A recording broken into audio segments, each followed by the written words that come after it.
अभी recently Telegram पर मैंने बच्चों से पूछा था कि आप सब मुझे अपना डेली रूटीन बताइए।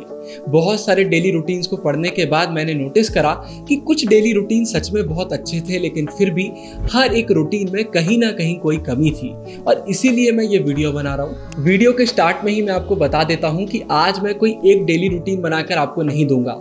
मुझे भी मालूम है हर एक बच्चे की लाइफ बहुत ही डिफरेंट होती है, इसीलिए आप और मैं बैठकर साथ में एक डेली रूटीन बनाएंगे। मतलब अगर 100 बच्चे इस वीडियो को देखते हैं तो हर एक बच्चे का डेली रूटीन एकदम डिफरेंट बनेगा। आप अर्ली बर्ड हो, नाइट आउल हो या फिर न्यूट्रल हो या फिर आपकी लाइफस्टाइल कैसी भी हो, उससे कोई भी फर्क नहीं पड़ता। ये वीडियो हर एक बच्चे के लिए है, तो सीधा इस वीडियो को चालू करते हैं।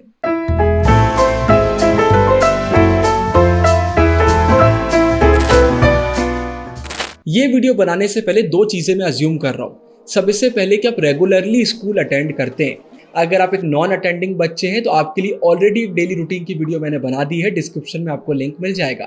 और इसके बाद मैं ये भी अज्यूम कर रहा हूँ कि आप कोचिंग ट्यूशन नहीं जाते। अगर आप जाते हैं तो टेंशन की बिल्कुल भी बात नहीं है। आगे डेली रूटीन में जब कभी भी मैं पढ़ने की बात करूंगा तो उसी में आप अपने कोचिंग ट्यूशन को भी इंक्लूड करेंगे।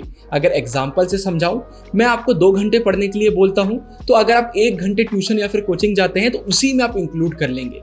ये गलती मत करिएगा कि भैया ने 2 घंटे पढ़ने बोला है तो स्कूल भी जाना है, फिर 2 घंटे पढ़ना भी है, फिर ट्यूशन कोचिंग भी अलग से जाना है। जी नहीं, उन्हीं 2 घंटों में आप ट्यूशन कोचिंग को भी इंक्लूड कर लेंगे। मतलब सेल्फ स्टडी का टाइम आपका कम हो जाएगा क्योंकि आप ज्यादा टाइम ट्यूशन कोचिंग में दे रहे हैं। तो हमारे डेली रूटीन की शुरुआत होगी एक दिन पहले। जब सोने से 30 मिनट्स पहले हम अपनी कॉपी में लिख लेंगे कि कल हम क्या करने वाले हैं। सब कुछ उसमें लिख लीजिए कि कल का आपका प्लान क्या है, टारगेट क्या है। आई होप आपने चैनल की टाइम टेबल वाली वीडियो अभी तक देख ली होगी। जितनी भी स्ट्रेटेजी वीडियोस मैंने बनाई हैं वो भी आपने देख ली होंगी और आपके माइंड में अब एक क्लैरिटी होगी कि क्या पढ़ना है, कैसे पढ़ना है और डेली टारगेट आप बना रहे होंगे। तो वही डेली टारगेट आपको एक दिन पहले अपनी कॉपी में लिखना है, जिससे अगले दिन सोचने में आपका टाइम वेस्ट ना हो। तो वीडियो में मैं एग्जांपल ले लेता हूं कि कल मेरा टारगेट है कि मुझे हिस्ट्री का 1 चैप्टर कंप्लीट करना है।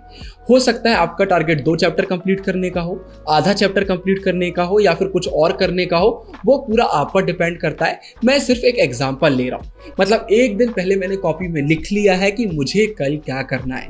अब इसके बाद अगले दिन की तरफ बढ़ते हैं, जिस दिन हम अपना डेली रूटीन फॉलो करेंगे। तो आप सब सुबह सोकर उठते हैं और स्कूल जाते हैं। तो इस वीडियो के लिए मैं एग्जांपल ले लेता हूं कि मेरा स्कूल 7 बजे से लेकर 2 बजे तक लगता है। अब 7 बजे मुझे स्कूल पहुंचना है तो 6 बजे मुझे उठना पड़ेगा। 2 बजे डिपार्चर के बाद 3 बजे तक मैं घर पहुंचता हूं। मतलब सुबह 6 बजे से लेकर 3 बजे तक का टाइम मेरा स्कूल का टाइम है। तो अब मैं क्या करूंगा, आधा घंटा पहले उठना चालू करूंगा। मतलब अगर आप अभी तक 6 बजे उठ रहे थे तो आप 5:30 बजे उठेंगे। अब एक क्वेश्चन आता है कि 30 मिनट्स एक्स्ट्रा हम क्यों निकाल रहे हैं। ये हम निकाल रहे हैं अपने ऊपर काम करने के लिए।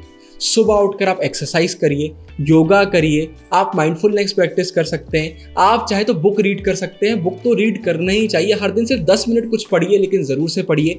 बहुत कुछ सीखने को मिलता है।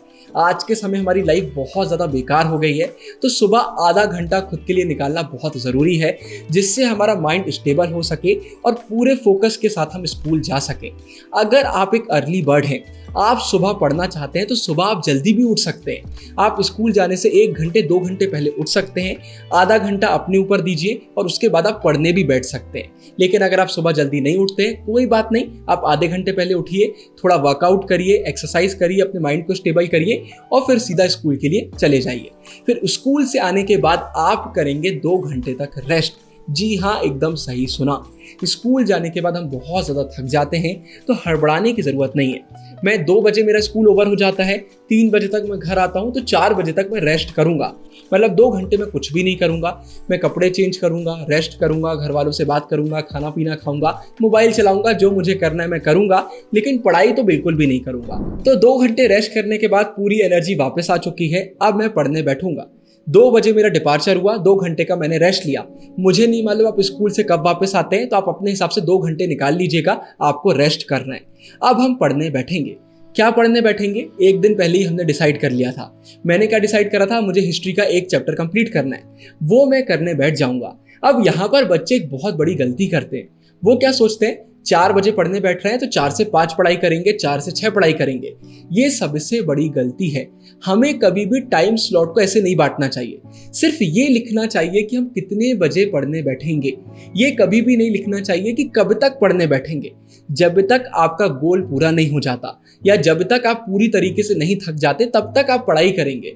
हो सकता है किसी दिन आपका ज़्यादा पढ़ने का मन करे तो उस दिन आप ज़्यादा पढ़ लेंगे, किसी दिन कम पढ़ने का मन करे उस दिन थोड़ा कम पढ़ लेंगे। हो सकता है किसी दिन हमारा टारगेट जल्दी पूरा हो जाए। जैसे एग्जाम्पल के लिए आपका आज का टारगेट है कि इंग्लिश का एक चैप्टर आपको करना है। अब वो अगर आपका 1 घंटे में हो गया तो 1 घंटे की पढ़ाई सफिशियंट है। अब ऐसा नहीं है कि उस दिन भी आपको 3 घंटे पढ़ने की जरूरत है। तो आप अपने टारगेट के हिसाब से पढ़ाई करेंगे। कभी भी ये मत लिखिए कॉपी में कि कितने बजे से कितने बजे तक पढ़ेंगे। सिर्फ ये लिखिए कि कितने बजे पढ़ने बैठेंगे और क्या पढ़ने बैठेंगे। जब तक आपका गोल पूरा ना हो जाए, टारगेट पूरा ना हो जाए, तब तक पढ़ते रहिए। तो ये आता है पढ़ाई का फेज 1। 2 घंटे रेस्ट करने के बाद हम फेज 1 की पढ़ाई करेंगे और अपना टारगेट पूरा करने की कोशिश करेंगे। इसके बाद फिर हम लेंगे रेस्ट। और यहाँ पर अब सबसे बड़ा डिसीजन आपको लेना है, उसके बारे में मैं आपको बता देता हूँ। अब आपने फिर से 1 से 2 घंटे का गैप लिया, एक बार पढ़ाई आप कर चुके हैं। अब आप ये डिसाइड करेंगे कि आप सिर्फ 1 बार और पढ़ने बैठेंगे या फिर 2 बार और पढ़ने बैठेंगे। अब ये हम कैसे डिसाइड करेंगे? 3 चीज़ों को देखकर ही हम डिसाइड करेंगे। इस पे पहली चीज़ निकल कर आती है कि आपको कैसे पढ़ना अच्छा लगता है। कुछ बच्चे ऐसे होते हैं जिन्हें एक बार में पढ़ना अच्छा लगता है लंबे समय के लिए, तो फिर आप एक बार पढ़ेंगे। कुछ बच्चे ऐसे होते हैं जिनका रहता है थोड़ी देर पढ़ेंगे, फिर गैप ले लेंगे, फिर थोड़ी देर पढ़ लेंगे। तो अगर आप इस कैटेगरी में आते हैं तो आप 2 बार पढ़ने बैठेंगे, ये आपको डिसाइड करना है। आप चाहे तो पोमोडोरो भी अपना सकते हैं कि आपने 25 मिनट्स पढ़ाई करी, फिर 5 मिनट्स का ब्रेक ले लिया, फिर 25 मिनट्स पढ़ाई करी, फिर 5 मिनट्स का ब्रेक ले लिया, एक बार बड़ा ब्रेक ले लिया। तो आप अपने हिसाब से कर सकते हैं, ये पूरा आपके ऊपर है। सेकेंड चीज़ आती है डिनर टाइम। मैं 7 से 8 बजे के बीच डिनर कर लेता हूँ। तो अगर आप मेरी कैटेगरी में आते हैं तो आप एक बार पढ़ने बैठेंगे, आपने डिनर करा और आप पढ़ने बैठ जाएंगे। लेकिन इंडिया में ज़्यादातर फैमिली अपना डिनर 9 से 10 बजे के बीच करती है। तो फिर क्या होगा, अगर आप एक बार पढ़ने बैठ जाएंगे, बीच में आप डिस्टर्ब हो जाएंगे, तो आप 2 बार पढ़ने बैठिए। डिनर से पहले पढ़ लीजिए, डिनर के बाद पढ़ लीजिए। और तीसरी चीज़ निकल कर आती है कि आप अर्ली बर्ड हैं या फिर नाइट आउल हैं। अगर आप 10-11 बजे सो जाते हैं तो फिर एक बार आप पढ़ने बैठेंगे, पढ़ने के बाद फिर आप सो जाएंगे। लेकिन अगर आप नाइट आउल हैं, रात में 12-1 बजे तक जगते हैं, आप पढ़ेंगे, डिनर कर लेंगे, फिर पढ़ेंगे, फिर सो जाएंगे। तो इन चीज़ों को देखकर आप डिसाइड करेंगे कि पहले फेज के बाद आप सिर्फ दूसरे फेज में पढ़ाई करेंगे या दूसरे और तीसरे फेज में पढ़ाई करेंगे। कोई भी फर्क नहीं पड़ेगा। आप चाहे तो एक बार भी पढ़ाई कर सकते हैं, 2 बार भी कर सकते हैं। पढ़ना उतना ही है, टाइम उतना ही है। बस आपको ये डिसाइड करना है कि आप एक बार में करेंगे या फिर उसको 2 बार में डिवाइड कर देंगे। तो देखिए, अगर आप एक अर्ली बर्ड है, मतलब स्कूल जाने से पहले भी आपने पढ़ाई करी थी, फिर फेज 1 में भी आपने अच्छे से पढ़ाई कर ली, तो अब आपके ऊपर है। आप चाहे तो फेज 2, फेज 3 स्किप भी कर सकते हैं, क्योंकि आपका हो सकता है कि डेली टारगेट पूरा हो गया हो। लेकिन अगर नहीं हुआ है, रिवीजन करना चाहते हैं, तो जल्दी से आप रिवीजन करेंगे और फिर आप सो जाएंगे, क्योंकि सुबह आपको जल्दी उठना है। लेकिन आप अर्ली बर्ड हैं या फिर नाइट आउल हैं और आपने सुबह पढ़ाई नहीं करी है, आप स्कूल चले गए सीधे, तो आप क्या करेंगे? आप जितना भी टारगेट आपका बचा हुआ है वो आप पूरा करेंगे। अगर आप डिनर जल्दी करते हैं, मतलब 7-8 बजे आपका डिनर हो जाता है, तो हम 4 बजे पढ़ने बैठे थे एग्जाम्पल के लिए, 6 बजे तक हमने पढ़ाई करी थी, तो 7-7:30 बजे तक हम गैप लेंगे और फेज 2 अपना स्टार्ट कर देंगे।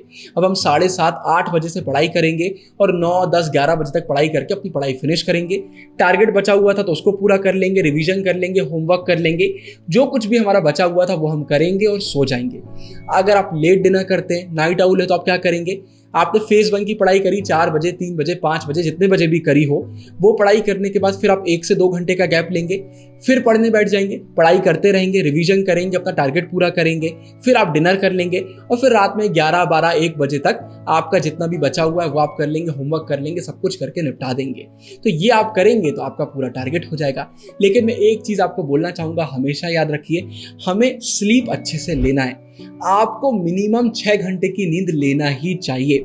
हम एक दिन पहले ही डिसाइड कर लेंगे हमें क्या पढ़ना है। अगर हम स्कूल जाने से पहले पढ़ सकते हैं तो हम पढ़ेंगे, नहीं पढ़ सकते हैं तो सिर्फ आधे घंटे पहले उठकर अपने ऊपर थोड़ा सा वर्क करेंगे, अच्छी बुक्स पढ़ेंगे, योगा करेंगे, एक्सरसाइज करेंगे।